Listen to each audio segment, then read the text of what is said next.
बिस्मिल्लाहिर्रहमानिर्रहीम अस्सलाम वालेकुम and welcome to math city mathematical methods chapter number 1 complex numbers हम स्टडी कर रहे हैं और आज हम एक्सरसाइज 1.2 स्टार्ट करने लगे हैं और आज के लेक्चर में हम क्वेश्चन नंबर 1 सॉल्व करेंगे।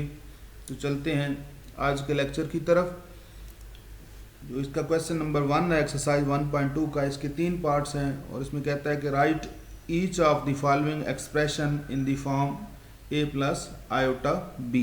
यानी ये जो हमारे पास एक्सप्रेशन गिवन है तीनों, इनको हमने क्या करना है, सिंप्लीफाई करके a प्लस आयोटा b की फॉर्म में लिखना है।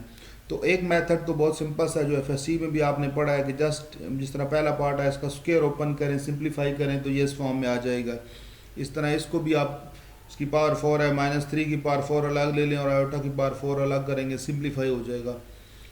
जबकि यहाँ पे देखें तो यहाँ इसमें इस तरह किया जा सकता है कि पहले नॉमिनेटर का स्क्वायर लें, यानी इसको आप इस फॉर्म में लिख लें, पहले स्क्वायर और फिर ऊपर होल पावर में जाके आप इसका क्यूब कर लेंगे, नॉमिनेटर का भी और डिनोमिनेटर का भी ऐसे ही किया जा सकता है। और फिर सिंप्लीफाई करेंगे एक लंबी चौड़ी कैलकुलेशन के बाद, और फिर एंड पे भी ज़ाहिर डिनोमिनेटर में आयोटा आएगा, फिर उसको आप रैशनलाइज करेंगे तो ये लंबा चौड़ा प्रोसेस होगा। लेकिन यहाँ पे हम ये टेक्निक यूज़ नहीं करेंगे, यहाँ पे हम ये करेंगे कि डी मॉइवर्स थ्योरम को हम अप्लाई करेंगे। और वो कैसे करेंगे कि सबसे पहले इसको पोलर फॉर्म में कन्वर्ट करेंगे इन तमाम को, जिस तरह हमने पिछले लेक्चर में की जो एग्जांपल नंबर 8 की थी वो भी बिल्कुल उसमें भी पावर 6 थी, लेकिन थोड़ा सा एक्सप्रेशन वहाँ पे डिफरेंट था, तो ये उससे मिलते जुलता है थर्ड पार्ट।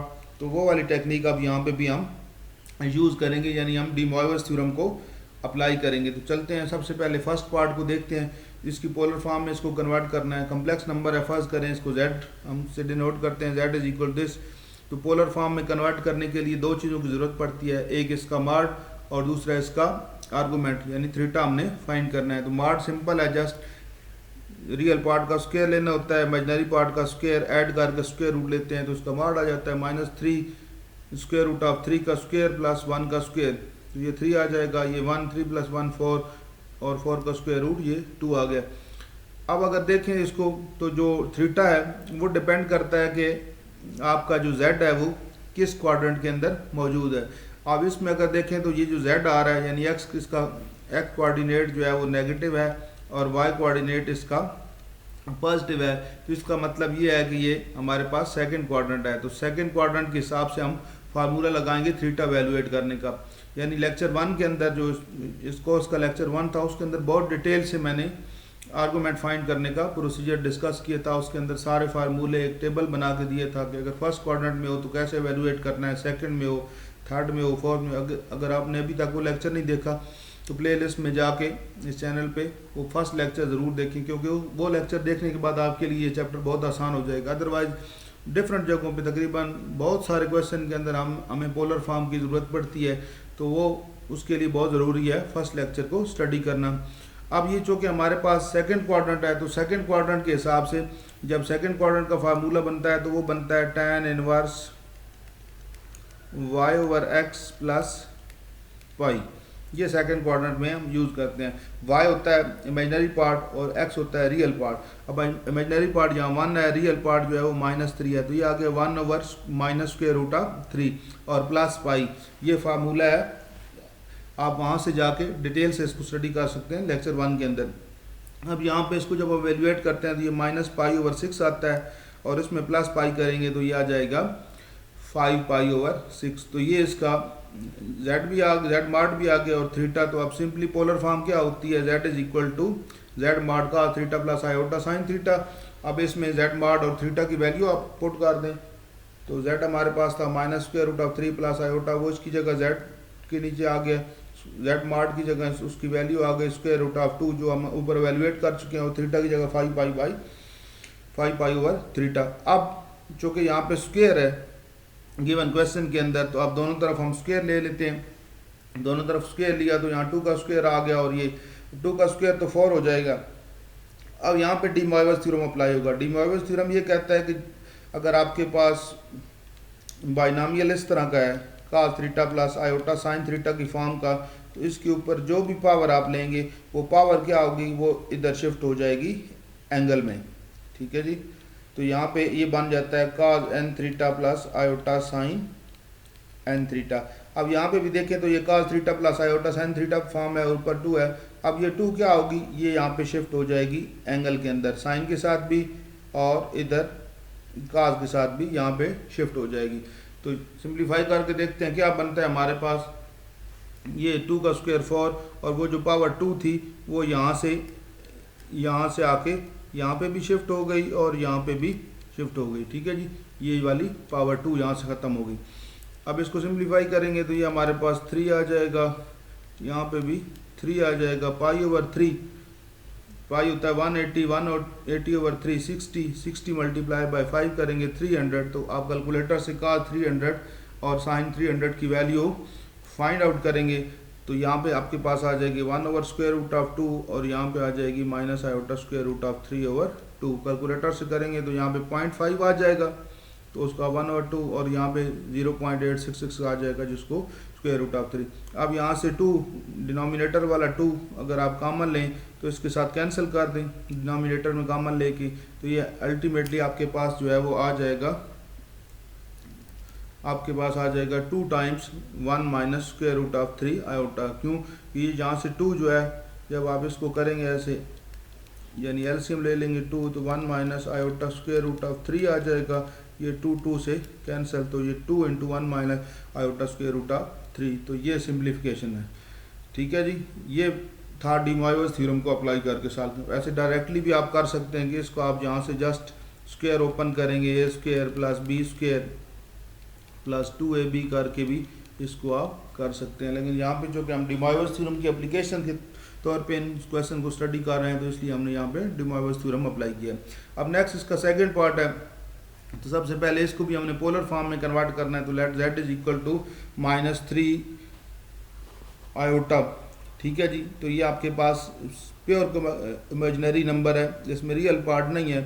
तो जब भी मैंने उधर टेबल में आपको बताया था फर्स्ट चैप्टर के अंदर कि जब आपके पास इस लाइन के ऊपर कोई नंबर हो यानी प्योर रियल हो इमेजिनरी ना हो तो उसका जो थीटा होता है वो होता है 0। ठीक है जी, पॉजिटिव साइड पे। और अगर नेगेटिव नंबर हो तो वो होता है पाई। और अगर अपवर्ड्स हो यानी प्योर इमेजिनरी हो लेकिन पॉजिटिव हो तो वो हमारे पास थीटा आ जाता है पाई/2। और अगर प्योर नेगेटिव में हो तो वो थीटा आ जाता है -पाई/2। तो यहाँ से हमारे पास z मार्ट तो ज़रा निकालेंगे तो 3 आ जाएगा क्योंकि रियल पार्ट 0 है। 0 का स्क्वायर -3 का स्क्वायर सिंप्लीफाई करेंगे 3 आ जाएगा। जबकि थीटा जब आप फाइंड करेंगे तो ये आ जाएगा -पाई/2। ये वहाँ पे सारा टेबल मैंने लेक्चर 1 के अंदर बनाया हुआ है, वहाँ पे आप इसको स्टडी करें, आपके बहुत काम आएगा। तो यहाँ से हमारे पास थीटा आ गया। अब इसको पोलर फॉर्म में कन्वर्ट करते हैं तो z is equal z mod cos theta plus iota sine theta. z की जगह उसकी वैल्यू z मार्ट 3 cos -पाई/2 प्लस आयोटा साइन -पाई/2। अब पावर चूँकि 4 है तो दोनों तरफ हम 4 ले लेते हैं। अब 3 पावर 4 81 आ जाएगा। ठीक है जी, और ये जो 4 है वो यहाँ से रिमूव हो जाएगा डी मोइवस थ्योरम को अप्लाई करके, वो यहाँ पे आ जाएगा और यहाँ पे आ जाएगा। फिर नेक्स्ट देखते हैं क्या बनता है हमारे पास। ठीक है जी, 3 पावर 4 81, वो 4 जो यहाँ पे पहले था वो यहाँ से कैंसिल होके वो इधर एंगल के अंदर आ गया। अब इसको जब आप करेंगे तो ये कैंसिल होके 2 हो जाएगा और इसको भी कैंसिल करेंगे तो ये 2 हो जाएगा। ये बन जाएगा cos -2 पाई और साइन -2 पाई। cos -2 पाई जो है वो आपके पास -1 आ जाता है और साइन -2 पाई वो 0 हो जाता है। तो ये हमारे पास नेक्स्ट में हमारे पास आ जाएगा cos -2 पाई 1 और साइन -2 पाई ये 0 और ये तो ख़त्म हो जाएगा 0 और 181 तो 81 ही हमारे पास इसका आंसर आ जाएगा। ठीक है जी, तो ये सिंपल सा था। अब नेक्स्ट जो है इसमें थर्ड पार्ट देखते हैं। इसमें पहले नॉमिनेटर को हम कन्वर्ट करते हैं पोलर फॉर्म के अंदर। तो नॉमिनेटर को फर्स्ट कर लेंगे, नॉमिनेटर को हम इसको ले लेते हैं z1। ठीक है जी, इसका मार्ड लेंगे तो सिंपली 2 आ जाएगा हमारे पास, रियल पार्ट का स्क्वायर प्लस इमेजिनरी पार्ट का स्क्वायर और फिर ऊपर स्क्वायर रूट, तो ये 1 और ये 3 ऐड हो गए 4 और स्क्वायर रूट ऑफ 4 2 ये। अब ये देखें पहले जो हमारे पास आ गया ये फिर वही फोर्थ क्वाड्रेंट है। तो फोर्थ क्वाड्रेंट में सिंपल जब आपका कोई भी जो नंबर है वो इस फोर्थ क्वाड्रेंट के अंदर होता है यहाँ पे, यानी उसका जो रियल पार्ट है x जो है वो पॉजिटिव होता है और इमेजिनरी पार्ट के साथ माइनस का साइन होता है। तो उस सूरत में जो थीटा होता है वो सिंपली आ जाता है tan inverse y over x।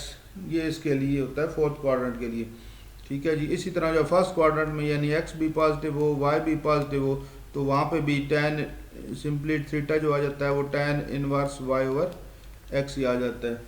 इन दोनों में डिफरेंट होता है, इसमें जो है वो प्लस पाई होता है साथ और इसमें होता है माइनस पाई, और इधर वही tan inverse y over x आ जाता है और इधर भी tan inverse y over x आ जाता है। ये फ़र्क होता है। तो ये सारी वो टेबल है जो लेक्चर 1 के अंदर डिटेल से डिस्कस किए गए। तो अब यहाँ से थीटा मेरे पास आ जाएगा tan inverse y over x, y यहाँ पे है -√3 और 1 जो x है 1 है। इसको सिंप्लीफाई करेंगे आप तो ये बन जाएगा आपके पास, तो ये हमारे पास थीटा 1 आ गया जी -π/3। अब इसको पोलर फॉर्म में कन्वर्ट करते हैं नेक्स्ट, तो हमारे पास आ जाएगा, ये फार्मूला होता है पोलर फॉर्म में कन्वर्ट करने के लिए। इसमें वैल्यूज पुट करते हैं 1 -√3 आयोटा z1 की जगह पे, z1 मॉड हमारे पास 2 था और थीटा 1 की वैल्यू जो है वो -π/3 थी। ओके जी। तो ये हमारे पास नॉमिनेटर की कैलकुलेशन हम निकाली। अब डिनोमिनेटर को कैलकुलेट करते हैं 1/√3 आयोटा। सिंपली इसमें भी फ़र्क क्या होगा, यही सारी कैलकुलेशन होगी, ये वाला माइनस नहीं होगा, ये √2 आएगा और ये माइनस नहीं होगा, यहाँ पे सिंपल प्लस आ जाएगा। बाकी सारी कैलकुलेशंस सेम होगी, आप इसको देख सकते हैं। यानी वो एक सिंपली जो प्लस माइनस का फ़र्क है वही रहेगा, यहाँ जहाँ माइनस था वहाँ माइनस नहीं है, बाकी सारी कैलकुलेशन सेम है। अब ये दोनों वैल्यूज़ हमारे पास आ चुकी हैं, नॉमिनेटर की भी और डिनोमिनेटर की भी। इसको हम क्या करते हैं, इसको हम सब्स्टिट्यूट कर देते हैं कि जो हमने गिवन हमारा एक्सप्रेशन है जिसको हमने सिंप्लीफाई करना है, तो उसके अंदर हमने यहाँ पे इसकी वैल्यू ये जो हमने कैलकुलेट की थी वो पुट की और डिनोमिनेटर की भी वैल्यू। अब यहाँ पे ये सिंपली 2 तो जो है वो कैंसिल हो जाएगा दोनों तरफ से। अब नेक्स्ट हमारे पास डी मोइवर्स थ्योरम अप्लाई करेंगे, तो ये 6 यहाँ से यहाँ एंगल में आ जाएगा, ऊपर भी और नीचे भी, तो यहाँ सारा 6 आ जाएगा नेक्स्ट स्टेप के अंदर। अब इस 6 को जब आप यहाँ से कैलकुलेट करेंगे तो ये आ जाएगा 3 2 जार 6, यहाँ पे भी आ जाएगा 3 2 जार 6, ये कैंसिल हो जाएगा, ये हमारे पास यहाँ पे 2 आ गया और यहाँ पे भी ये कैंसिल होके 2 आ जाएगा। तो ये क्या बनेगा, cos -2π प्लस आयोटा साइन -2π और cos 2π। cos 2π पे -1 होता है, cos -2π पे भी -1 होता है और sin 2π और -2π पे 0 होता है। तो ये सिंपली cos 2π पे जो इसकी वैल्यू है 1 है और इसकी भी वैल्यू 1 है, और ये sin 2π और -2π पे 0 है, ये 0 0 हो गया और 1/1 जो है हमारे पास 1। तो फाइनली इसकी भी जो एग्जांपल 8 में हमने की थी उसकी भी आंसर 1 आया था और इसका भी आंसर हमारे पास 1 ही आ गया। तो ये बहुत सिंपल से था, पहला क्वेश्चन था एक्सरसाइज 2.1 का। जस्ट इसमें पोलर फॉर्म में कन्वर्ट करना है, डी मोइवर्स थ्योरम अप्लाई करके सिंप्लीफाई करना है। तो आपके पास जो हमें चाहिए था इसको a प्लस आयोटा b की फॉर्म में कन्वर्ट करना है, तो ये आ जाएगा a प्लस आयोटा b की फॉर्म में, यानी 1 प्लस आपके पास आ जाएगा 0 आयोटा। ये बहुत सिंपल से क्वेश्चन थे। इसी तरह दूसरे पार्ट में भी हमारे पास जो कि 81 आया, तो आप इसको लिख सकते हैं 81 प्लस 0 आयोटा, या सिंपली 81 भी लिख रहा है तो कोई फ़र्क नहीं पड़ता। इसी तरह फर्स्ट पार्ट में भी देखते हैं, उसमें हमारे पास इसमें आंसर जो आया था हमारे पास वो था, तो इसको भी अगर आप उस फॉर्म में लिखना चाहते हैं तो ये आ जाएगा 2 - 2√3 आयोटा। तो ये a plus iota b form हमारे पास बन गई है। तो ये था बहुत सिंपल सा क्वेश्चन, उम्मीद है आपको समझ आ गई होगी। फिर भी अगर कोई प्रॉब्लम हो, ख़ास तौर पे आपने कम्प्लेक्स नंबर्स का जो लेक्चर 1 है उसको लाजमी स्टडी करना है, क्योंकि आने वाले अगले 8-10 लेक्चर के अंदर उसका बहुत ज़्यादा यूज़ होना है। इसलिए अगर आपने अभी तक चैनल को सब्सक्राइब नहीं किया, सब्सक्राइब करें, ज़्यादा से ज़्यादा अपने दोस्तों के साथ शेयर करें। आपके एक क्लिक की वजह से बहुत सारे स्टूडेंट्स की हेल्प हो सकती है। तो आज के लेक्चर में इतना ही, मिलते हैं नेक्स्ट लेक्चर में अगले क्वेश्चन के साथ, एक्सरसाइज 1.12 के क्वेश्चन नंबर 2 के साथ। आज के लिए इतना ही, अल्लाह हाफिज़।